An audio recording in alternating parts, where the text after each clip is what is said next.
Hi, I'm Scott Rowe, CFO and COO of Tapestry. I'm here in New York City in the workshop of our iconic brands, Coach and Kate Spade. I'm here with Monica Langley, and this is Office Hours, Business Edition.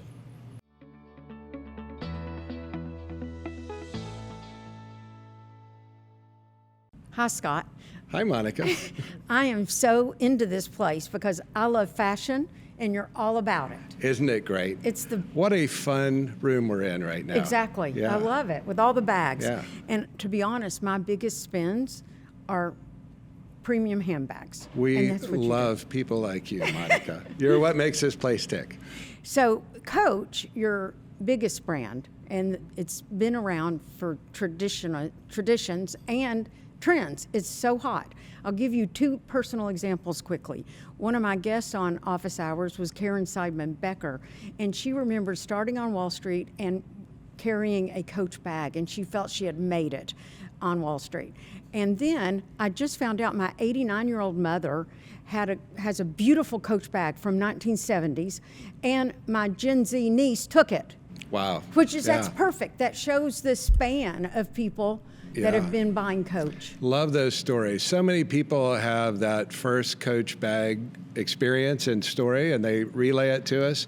And that's what an authentic brand with heritage is all about. And what a great asset we have here in the Coach brand. And I carried the city bag a lot when I was younger, like in the 80s or 90s. Yeah, so love we've it. all been doing it. Love it. It's part of your fabric, right? It's part of your life, and it reminds you. It's kind of like a song, your favorite song. You remember that point in time in your life. Exactly. Yeah. Let's talk about Tapestry, the company. Now, you used to be called Coach, and then you changed right. the name. Do you think you'll ever go back to Coach, or you're liking Tapestry? We like Tapestry, right? It's a metaphor, right? It's the tapestry of your life, and we have two great iconic brands. We believe we have a platform here that's scalable that we can build on, and that's why the change was made, right? With the acquisition of Kate Spade in 2017, I believe it was, we changed from Coach to Tapestry, really to reflect that this is a house of brands. Perfect. Now, let's talk about your arrival and go straight to fashion, and then we'll go back to the history of Scott Rowe. Okay. So, you came as the CFO in 21, right? That's right. CFO and head of strategy. Okay. Now, as soon as you came in, you realized you had a problem at Coach. What was that problem? Well, I don't know that it was my realization when I came in, but the company was undergoing what we called the acceleration program. And what had happened over the last decade or so, Monica, was that Coach, after maybe 15 years plus of really great success. They used to say up and to the right every year, right? And we were growing and profitable. And since its launch as a public company, Coach and then Tapestry had been doing really well. But over time, kind of lost a little bit of sight of the consumer. Sales started to become a little more difficult, and the decisions were made to discount more to drive sales, and that works until it doesn't. And so what we had seen is that the sales started to wane, and the profitability was really under pressure because of all the discounting. Consumers were getting a little turned off by the messaging that was out there, and that, I guess you could say, is the problem that we were facing. And I came in the very early days of that acceleration program. Joanne Kravoiserat and some others, who is our CEO, had started that transformation, and she built a team, and I was one of the first members of that team. And you found that your customer was a 40-year-old, and that's not good. Yeah. Tell me about that. Well, so we're an insight-driven company. We love data, Monica. So one of the insights we had is by 2030, 70% of the handbag purchases are going to be made by Gen Z and Millennial, and we're sitting with an average age of 40. We said, well, that's a problem, so we got to get younger. And so as we thought about how we become more relevant to that younger generation, we were also faced with some dilemmas, right? Because it's well known out there, right? You hear it all the time, that Gen Z consumer is more fickle. They are not brand loyal. We've heard all these things. Well, that's kind of lazy analysis, and we would say that's a myth. And the reason we target that Gen Z consumer is because it's a higher value consumer. They're younger and they're going to have a higher lifetime value. But what we found is they're not less brand loyal, they just have more choices. If you think about how many choices you have today for any product compared to 20 years ago, there's a lot more. Right. So that's a really important insight. So number one, these are high value consumers because they are not less loyal. They actually transact at higher AURs and they're stickier. They come back with more frequency. But also because there's so many more choices, it's more difficult to break through. I always say, there's no barriers to entry in our market today, right? It's very easy to start a brand, but huge barriers to scale because you need to have a certain size, you need to have the capability to invest back in your business. So we had to remake the entire business model to allow us to invest back in our brands and break through. And a big change that you made is you tripled marketing. We did, more than tripled actually. Okay. And we're going to keep going. It's our intent to keep doing that. And that's how you break through. That's how you break through. That's right. You got to have scale and you got to have the ability you got to have reach. And I'll tell you the other thing, as putting my CFO hat on, we had to remake the business model, right? So we had to find efficiency across the rest of the organization. We had to drive really strong margins. I'm a gross margin guy. That's one of the things I have a lot of passion for, and because it's the best arbiter of the health of a brand. So by putting that into our compensation, that was a factor. That was one of the first things that I championed when we came here, and really focusing on the quality of sales, not just grow, but how you grow. That allowed us to then get the profitability and reinvest back in our business while we're still delivering earnings to our shareholders. It's a flywheel. Another myth about Gen Z is they are broke. Well, first of all, they have 6 wallets, right? 2 grandparents and their parents, so they got a lot of. Exactly. And I can say, from my standpoint, that's true. Same for me with my daughter. Right, yes, right. we spoil them a little bit. Well, we might. My kids are listening to Monica, so. But no, what we found, it's a hierarchy of needs, right? So, for whatever reason, handbags, which is 80% of our business. People are unusually emotionally attached to handbags, right? It's utilitarian, everybody's got to carry something, and it's emotional. And so what we find is this is a category that amongst choices that people have, they choose this category more than many others. So that's why we like where we play. And you're focused on product innovation too. You changed the business model, but also the product in a way. And my production team here has been geeking out because we're in this room and you use AI a lot in the process, and you do 3D models. We do, yeah. I wish the viewers could see this room. It's so much fun. We have a atelier over there where we do the runway here, right? So the runway shows. Our designers come down, they can co-create here. We have digital product creation. You're right, we use AI. We do a lot of consumer validation work as well. So spotting trends. We talk about magic and logic here, Monica, and neither one trumps the other, right? I mean, it's important to have both. So our creative people come and they imagine things that I can't speak for you, that I would never imagine, right? But we also augment them and show them using AI and helping them understand trends that a human eye would have a hard time seeing, what things are happening out there. And their unique human inspiration based on these inputs create a whole new level, a whole new echelon, if you will, of creativity. We use AI in a lot of other parts of our business, but that's the most fun part. Yeah, exactly. But talking about trends, how do you feel about trends?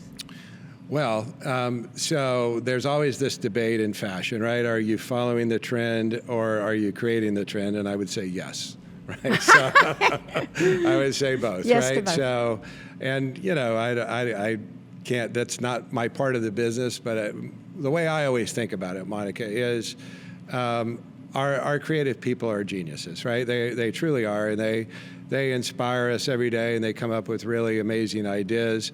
But they're also students of the consumer, and they're trying to understand what's going on in the life of that consumer, what's relevant, and so how do they then find a way to, with inspiration, meet a need that consumer has, or maybe they don't even know they have. Exactly, and this is why Right? you have some it bags right now. Well, If yeah. anytime you search for what is a top selling bag, what is the bag everybody wants, Yeah.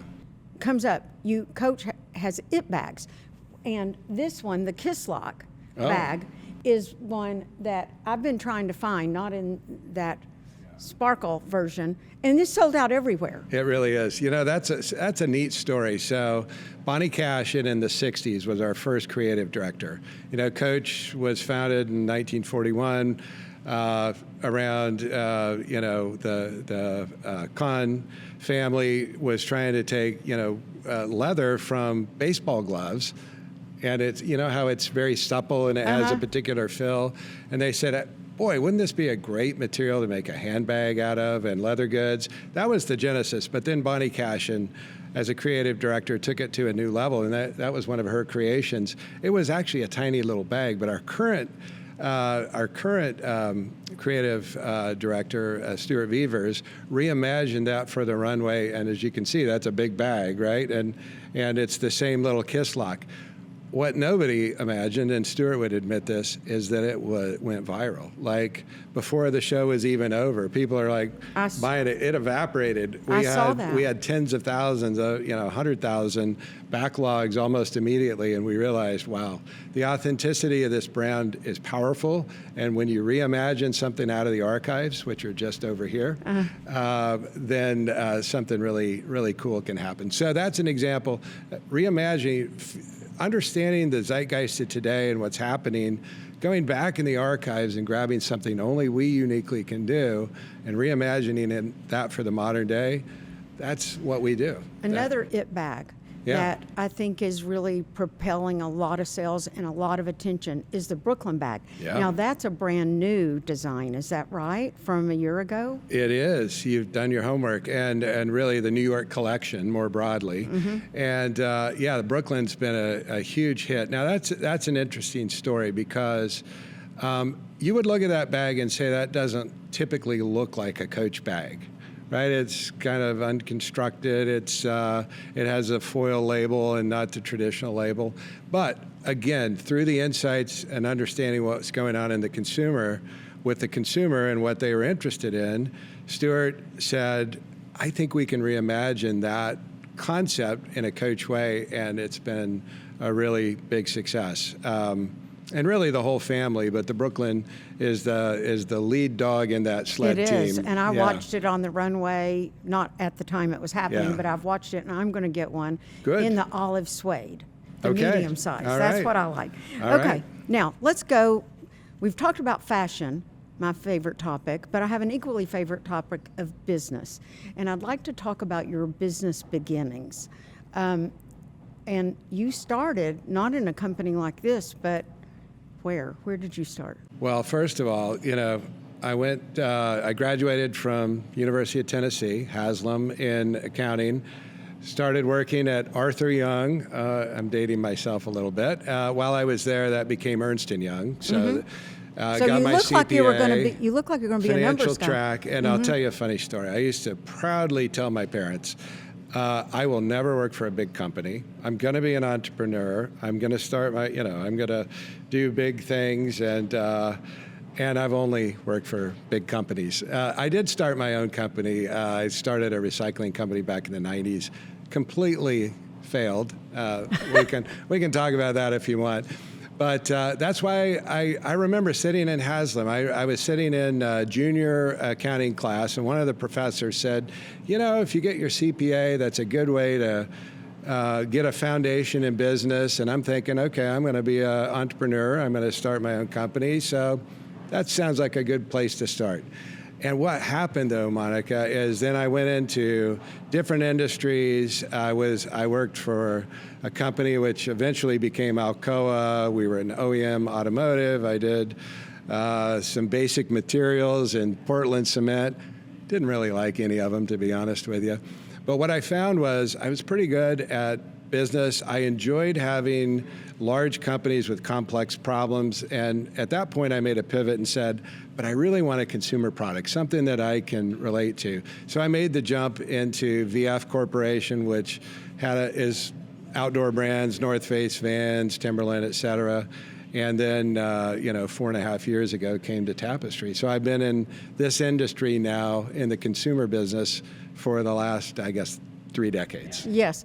Now, on your failed entrepreneurship, was that a good learning for you, or were you in the throes of it, like, I've got to make it work, even though you had the thought it was going to be you as your own boss, but did it turn out that way? Well, the way you asked that question is, I think, insightful, because I had this image, if I run my own company, I'm in charge, and I don't answer to anybody, and but the reality is you answer to everybody if it's just small business, because you don't have any money, you've got debt, you're beholden to big customers, and I learned a ton. And the story was, you maybe have heard of Iron Mountain, where we would go in and pick up office paper, we would shred it confidentially, and then sell it to recycling companies. So you could argue maybe we were ahead of our time, but we didn't know what we were doing. We made bad decisions on some of the equipment, and right from the time we got our loan to the time we started, virgin pulp essentially cut in half in terms of price, so completely undercut the recycling economics. So we started underwater. 5 years later, we sold it to Weyerhaeuser for the debt, and I've never been happier in my life to get out of something. Get out of it for the debt. But what I learned is, okay, business is fun. I enjoy it. This is something I'm pretty good at. But it's not bad to be in a big company, because you have scale, you have impact on a much larger basis.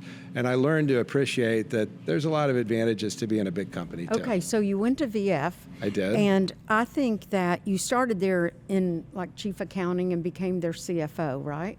So there was a few more steps along the way, but yeah, because you were there for a long time, 25 years or something. Yeah. So I found your international experience to be pivotal to your leadership and you as a person. Talk about that. Couldn't agree more on that. So first of all, I would just say, when the opportunity came, it was not at all on my radar. In fact, I was in one of our business units. It was doing okay, not great, and we ended up selling it to Berkshire Hathaway. So I thought, I'm either out of a job or I'm in a new company. Fortunately, my bosses at the time gave me a lifeline and said, well, how about Switzerland? Hadn't even considered it. But it was a great opportunity, and my wife, who's my partner in everything, we sat down and talked about it, and she said, why not? And by the way, we have 4 kids, aged 2 to 10 when we made this decision. Boys. All boys, yeah. God, the dog was a girl, but anyway, so we went. But a couple things I learned. Number one, I got some of the best advice ever from a dear friend of mine, Tom Glazer, who said, who had been an expat many times before, and he said, just remember 2 things. Number one, it's their country. They didn't ask you to come, so be respectful, right? They don't care how you did it in America. And secondly, always keep a sense of humor, because you're going to spend 3 days trying to get your driver's license and still might not get it. And so you can get really angry, or you can just go, all right, well, this is kind of funny. And I really carried those things through, but it was a great life experience. You never see your own country the same until you live outside and look back at it. And I tell you, I see a lot of the problems of the United States, but I've never been more passionate about the advantages we have. Right. But it made me see things with an outside-in viewpoint. So I think just as a human being, that was a great experience for my family, and the empathy of other cultures, not speaking a language and having to learn what that means. But from a business standpoint, it was amazing, because I was in a division, Monica, that was not growing. We were kind of the whipping post of the company. I literally hated to go into the corporate office because I felt like, oh my God, I'm being judged. We're not doing well, and it's like, oh. But wait, Scott, Yeah. your international revenue went from 1.6 billion to 2.6 but billion. that was my new job. I was talking about the one I had previously on the company that we sold. But then I went there. This is where I was going. That's what you did in international. And in the 6 years I was there, basically I made my career, right? Because then I was the growth guy. I was the international guy. And you know what, Monica? I was the same person. I showed up the same way every day. I did the same approach as far as I know. But it was context, it was opportunity. So the lesson learned there, I think, is when you be ready for those opportunities. You never know when they're going to come. I don't believe you can plan your career. A lot of people ask me that. Well, how'd you plan your career? I said, I didn't. But I thought about how do you prepare for the inevitable opportunities that are going to come. I think of it as stripes on your sleeve, right? How do you get those experiences that are going to put you in a position that when that opportunity comes, you're ready? And you're ready to raise your hand and say, let's go. Well, then after this huge success and being known as the growth guy at VF, you switched to Tapestry at some point. I think that was in 21. Tell me, why did you switch to Tapestry? Yeah, again, there was a few more steps between there, but I was CFO, I was controller and CFO of VF for about 6 years. So that was great. Public company experience. We did a lot of really cool things, and it was a great experience. But I was a bit at a crossroads, and I was thinking about what's important to me, and I really went through 3 principles and evaluating what was next for me, and those were: do you trust and respect the people you work with? Mm-hmm. Is the case for change made? Because we're in a tremendously disrupted marketplace. Our consumer is changing at a pace we can't even imagine. Mm-hmm. And I don't really want to argue with you whether that's true. I want to debate how we're going to address it, mm-hmm. right? Mm-hmm. And lastly, is it winnable? And I looked at, is it winnable for me individually? Is this a place that I think needs what I do, and can I be successful on an individual level and leave a positive mark? And as an enterprise, is it winnable? And I looked at Tapestry, I said, my God, the valuation that we have in the marketplace, the strong brands, the strategy that's been laid out, this is a diamond in the rough. We're gonna kill it. Well, I noted when you joined Tapestry, it had a $6 billion market cap. And then when you left VF, and it was $30 billion, VF was, but now it's exactly reverse. Yeah. You're the point between these changes. Well, I thank you. That's a kind comment, but I think it's bigger than that. But it's certainly been a good decision, is what I would say, Monica, because the reversals in fortune at VF that you mentioned. That occurred after my leaving, but I'm way more excited about the fact that we've, essentially tripled our market cap at Tapestry in the last 4.5 years, and we're not done yet. That's the best part. Here's the cool thing too. When you think of someone like you that had an accounting degree from Haslam College of Business and then went into accounting, you're like a numbers guy, one would think, but you're really not. Yeah, well, or I guess you are, but you're a lot more. Well, thank you for that. I always think of it this way, and this is what we talk about in leadership, in a leadership context, and also as from a mentoring standpoint. We all earn our place at the little table based on the competency that we bring. So for me, I was a CPA, I had the financial background, and that got me into the room, got me to the table. Mm-hmm. But once you're there, you're a business person. And I think you really have to think of everything holistically from a business perspective. And I guess for whatever reason, I think I've been able to take a broader view. And I think finance is an area where you uniquely get exposure to every part of the business. That's for sure. I remember one of my mentors said, okay, Scott, at that time I was a controller of a business, and he said, okay, you're responsible for everything that has a financial impact on the business. Well, and what doesn't? Right. So you got involved in everything through the finance function. But actually, Tapestry recognized that 1 year after you got here and made you the COO. That's right. Yeah. So I broadened. Now, these are responsibilities I had in at various times, so it was kind of natural to me. But I really appreciate having that joint role. And just to clarify, when I came in, I was CFO and head of strategy. That was fun, setting some of the foundational work that we're still carrying forward, and then moving into the COO role when the existing COO retired, who was also, by the way, a 2-decade friend of mine and former coworker, and one of the reasons I'm at Tapestry. Taking over that responsibility is a great honor. And I think it's unique when you have a financial perspective and the operational perspective and bring those together. It can be very powerful. And, we can move very fast. I know what the budgets are. Exactly. I was an executive at Salesforce, and a couple years ago, they named a CFO and COO as one person, and they call it COFO. But you didn't combine that. I don't think I like that. Exactly. But you all did it way before Salesforce did. A couple years before. Okay, so another point with you is that in addition to doing strategy, operations, finance, you now look at yourself more as a people leader or something like that. What is that in your role?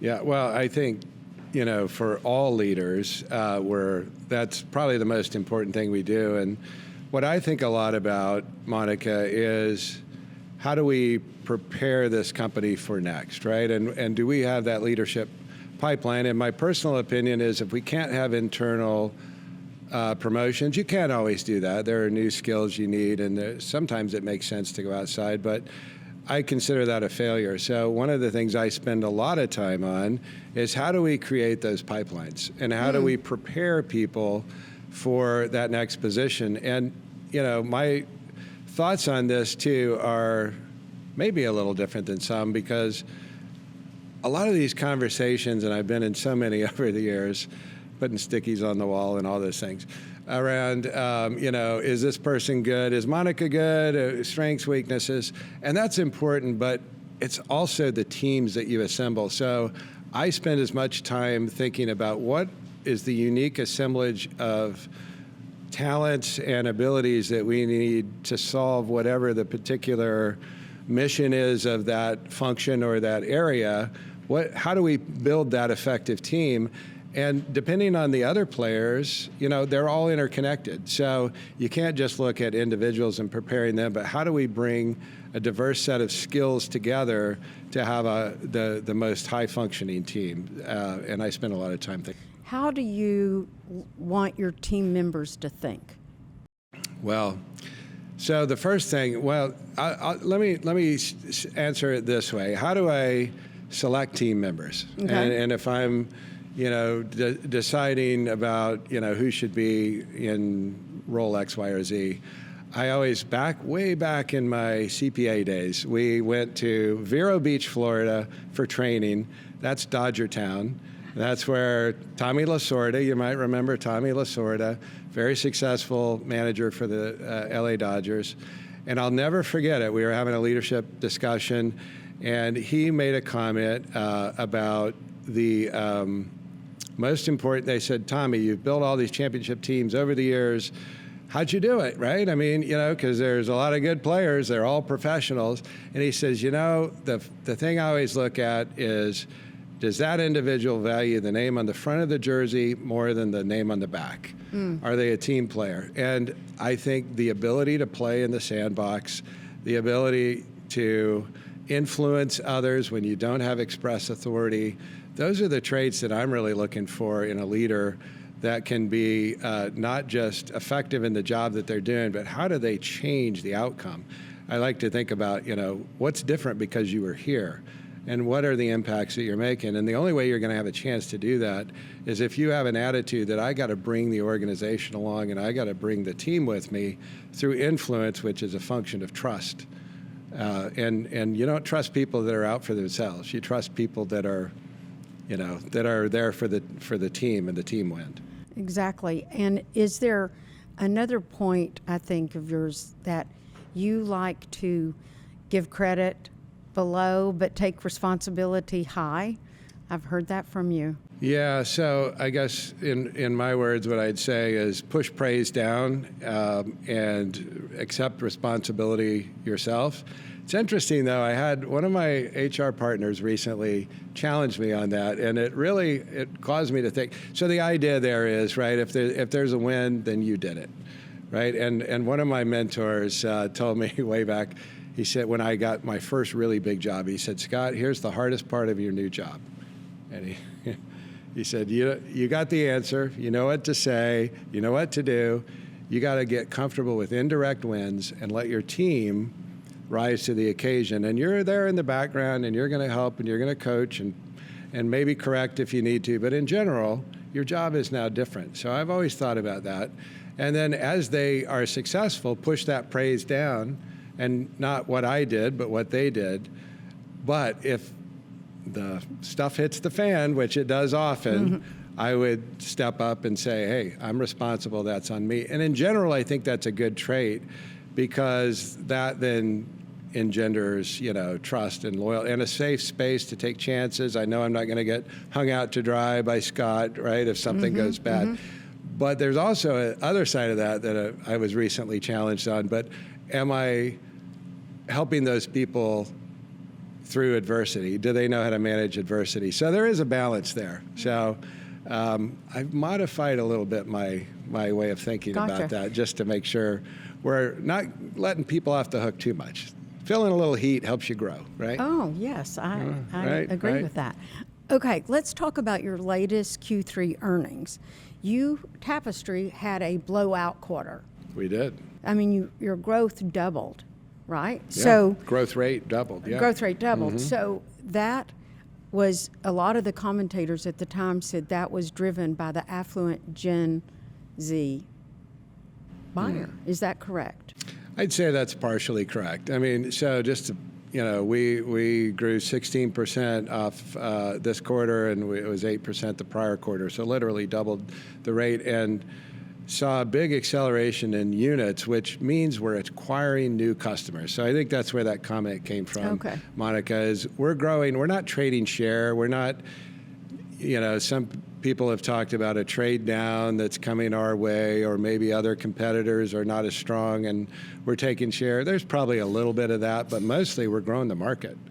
And we're growing it with that Gen Z consumer as the bullseye, the center of the bullseye. So if the comment is we accelerated because we're growing the market, I agree with that summary. So you also expanded internationally, right? We have. Did that help? It's helping a lot. And one of the things that's, I think, so powerful about our story right now is the balance in growth. We're growing in China, in Asia Pacific, led by China. We're growing in Europe off a small base. We're only like 6% of our sales are European, and yet we're growing 20, 30, even 40%, depending on what quarter you're looking at, consistently. So a lot of room to run there. And our core market in North America is growing. I mean, Coach grew over 20% in North America this last quarter. So and the higher it's really margin, balanced. The higher margin products like the Tabby bag were big hits. Is that correct? Are, right? Yeah, it was balanced though. Remember, I mean, no product category is more than 10%, but Tabby is one of our icons, and yeah, it's been growing. And what you may be referring to is what we call the One Coach strategy, where you have traditional outlets and you have, Fifth Avenue stores. And people used to think of those as discrete channels, but the reality, Monica, is a consumer today doesn't think in terms of channels. That's a construct in our mind, not in the consumer's mind. And they would come in and they'd hold their, consumer would come into a traditional outlet and hold up their phone and say, I want to buy a Tabby bag. And we say, well, this is an outlet store. We don't have that there. You can go online. Or that's not a great customer experience, right? So we have to adapt with the consumer. And so if the consumer doesn't see those barriers, why should we? So we are increasingly taking products like Tabby, making them available in a traditional outlet, which people see as their local Coach store, not as an outlet store. Correct. And that's been one of the drivers of our, AUR, average unit retail increases, has been selling those full price bags, no discount, in those traditional outlets. Now, Gen Z is today the 13 to 28-year-old, and that is your North Star. And what about those older people like me or 40-year-olds? Do you think we're going to follow Gen Z? You just told me you're going to buy a bag. I guess you are. I guess you are. So they kind of Well, set the, I mean, look at this. Yeah. I have a daughter who's Yeah. 27. She's technically Yeah. Gen Z, but she views herself more millennial, or as a cusper, as she says it. But she, I looked to her. I took a picture of Yeah. me holding the Brooklyn bag last night and say, what do you think of this one? I asked Right. my daughter. As we all do, right?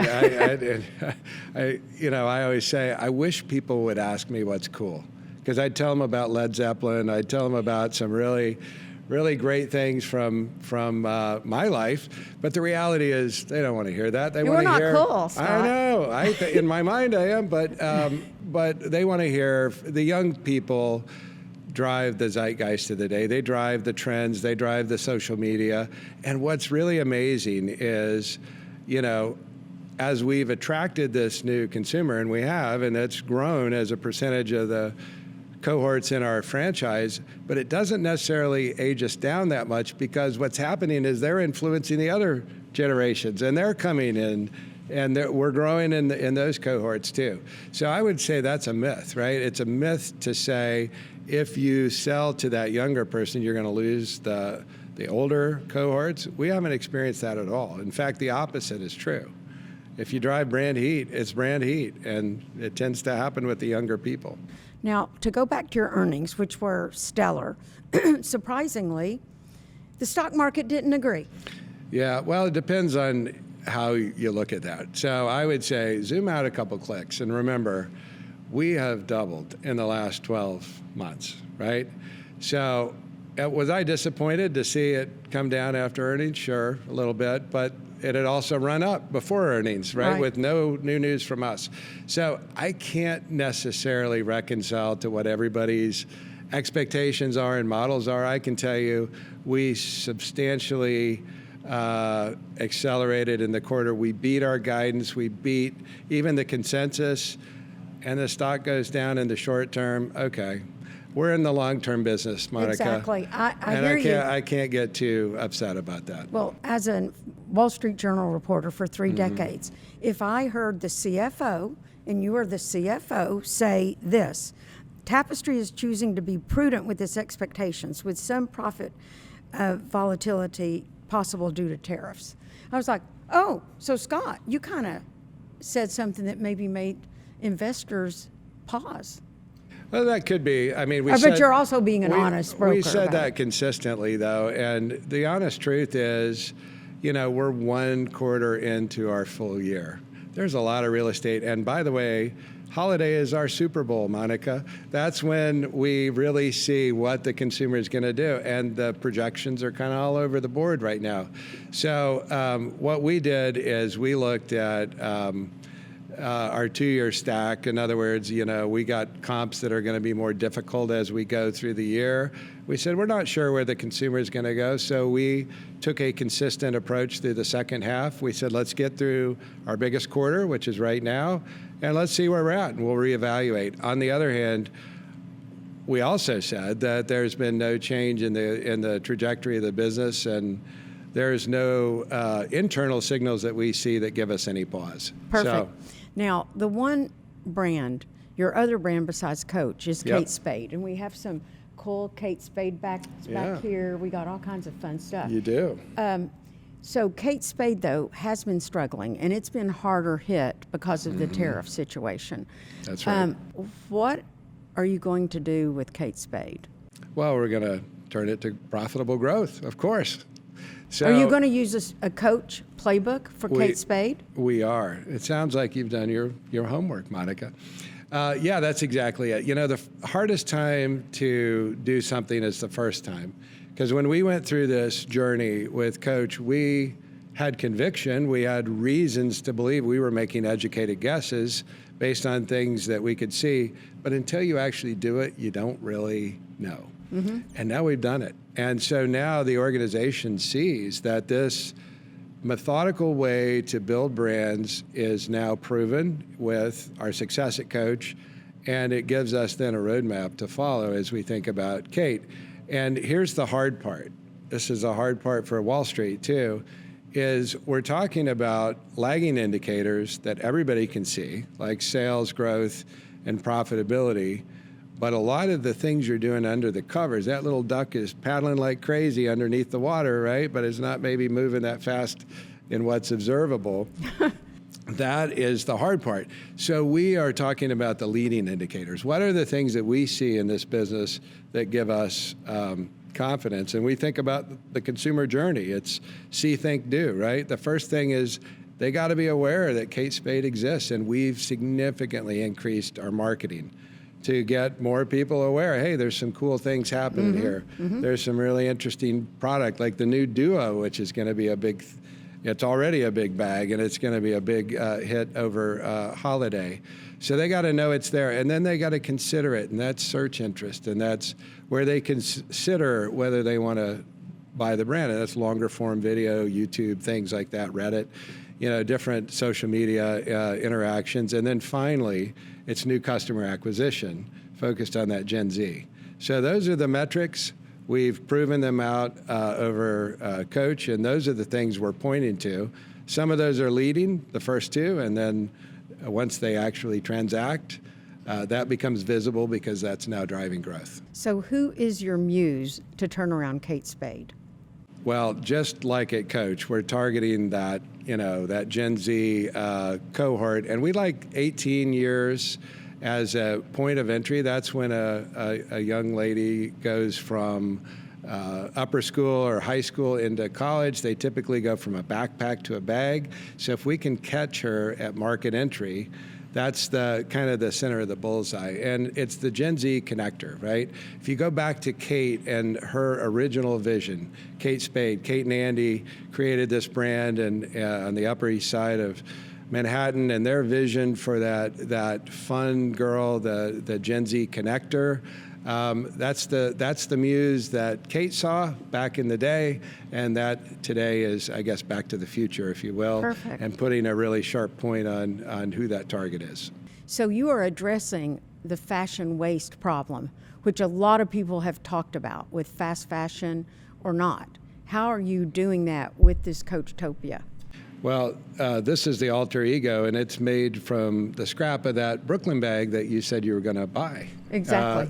So that's one small example. We're doing many other things. And so if I put my COO hat on, we've invested in companies that are making new usable product out of recycled leather. Gen Phoenix is a business that we invested in. And we have a number of innovative ideas to try to reduce waste and reduce the impact on the planet. And we've put science-based targets out there that we're making great progress against. Importantly, though, those focuses are not only good for the planet, which they are, but they're good for business. And when I always think of a balance beam, Monica, and as we describe how we make these choices, purpose and profit both need to be in balance. And if either one is out of balance, you got a problem. That's what we have always done, focused on where we uniquely have context and where we can add something to the consumer's engagement with our brands, and also things that make economic sense. And they are actually pretty. Yeah, this is just a small thing, but they had some great bags that now I know are the scraps from the Brooklyn bag. I would tell you the young people. But they don't look like scraps, The young by the way. people in my life love Coachtopia and love that alter ego. Exactly. Yeah. Okay, now let's get to your biggest season, holiday. And we're approaching the holidays right now. And I take gifting and holidays very seriously. So I need some advice. And I have my 89-year-old mother I've mentioned, and she loves beautiful accessories. And my daughter is about to graduate from med school, so she used to love Kate Spade when she was young. But is she going to want, or should I get her a Kate Spade bag that you just mentioned, or should she move into Coach now that she'll become a doctor? I love all my children equally, and you would get me in trouble, Monica, so I'm not going to answer that question. They're both great choices, and I will leave it up to the people in your life to decide. They're slightly different, right? I said the Gen Z connector. is a certain kind of person for Kate Spade, and more traditional, authentic, and the heritage of Coach. They're different consumers, but I think I'll let them choose. Okay. Now, what is the holiday to you? Are you like working right now 24/7? And is this your, as you say, it's your Super Bowl? What is going on, or did you all have to do all this long ago? Just take us behind the scenes. Yeah, so the preparation for holiday starts, many months in advance. Really, I guess you could say a year in advance as you think about the product pipelines and what's coming down the road. We were just in retail today. We were over in Jersey Gardens and talking to some of our associates. They're ready. The stores are set. The inventory is in place, in great shape. We were also at one of our tech hubs over in New Jersey, where we'll have people there 24/7 along with our vendors, just in case anything happens. These are huge volume days. Our distribution centers prepare. They pulse labor in, and so we've been doing hiring now for a number of weeks, and we're going to be prepared. So there is a tremendous amount of preparation that goes to be ready to get to be ready for these key holiday periods. And then there will be ready rooms 24/7 monitoring progress, and if anything goes wrong, you got everybody ready. You have a crisis team? Oh yeah, and in various parts of the business. Huh. Right? Yeah, to make sure, again, because you never know what's going to happen. I mean, you could have a third-party vendor that has a cyber incident, God forbid, right? And so we got to be prepared to, okay, what do we do? What's the backup plan? We have all these plans, on the shelf, but people got to execute them. You, interestingly though, even though you say a third-party vendor, you are still mostly direct-to-consumer sales, is that right? Yeah, I was speaking about, like in the technology world, we run big systems, and if one of those systems should have an outage or whatever, Gotcha. then we'd have to look at redundancies, theoretically. Some things have happened recently in the news that you've probably heard about, and so those are the types of, events that occur. They occur regularly, and if we do our job, you'll never hear about it. The issue of to whom you sell is now you also sell Coach at Amazon. We do. Which to me is kind of surprising. Yeah. But you, I guess, go where the customers. You said it perfectly. We follow the consumer, and the consumer is there. There's a lot of eyeballs. Now, I would say it's a relatively small business, but they're a great partner, and they do, without getting into the details, we make sure that we share data and we understand. We can learn a lot from them. They can learn from us. They like having us there, but they've been a great partner to us. But they're one of many. Exactly. Now you're going to get through the holidays. You hope it's going to be big, and then it comes the new year. What predictions do you have for 2026? Yeah. We can start with. Let's start with just the premium luxury. What do you predict for it? Well, not just Tapestry. If I overall. could predict all that, Monica, I'd be in a different job, right? So, this sounds a little cliche, but we don't worry that much about others in our marketplace because our consumer is unique and it's different. It's differentiated, and so it's been a really successful approach for us to really not try to get too distracted left or right. Because if you start trying to figure out what they're doing and come up with your own answer, you lose sight of your own consumer and your own innovation. So, we're trying to get these consumers at the point of entry. They don't even have a point of view at that point, right? That's why we're trying to grab them. We're trying to grab them. They're not a consumer of anybody, really. So we don't have to convince them of something new. We have to be relevant to where they are. We need to be present where they are, a la the Amazon conversation of just a minute ago. and make sure we speak to them in the way that they feel respected and that they can relate to. And I think that's what we're doing uniquely right now. I think that's why we're growing market share and why we're being successful. We've got a really strong price-value relationship. It is a high-quality product, and I'll walk you around in a little minute, and I'll show you the products that we have, and I will guarantee you I will put them up against anybody in our marketplace.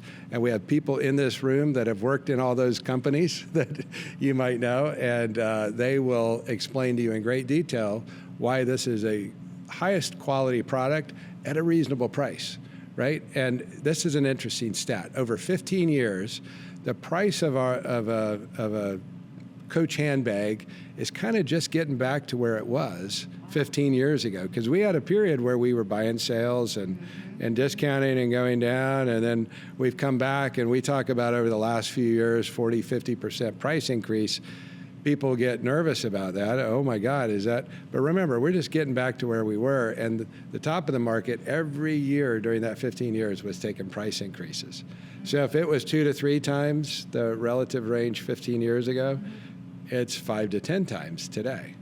So 1x to 10x, that's a big difference. So that price-value relationship doesn't offend people. They're like, okay, this is a good value, it makes sense. And by the way, you're bringing me a high-quality product in the place where I'm present. And I think that's the winning formula today. And you're not just present in like malls or something. You're going. Oh, no. Yeah. I read a stat or a comment by someone who said, Coach used to be a mediocre mall brand.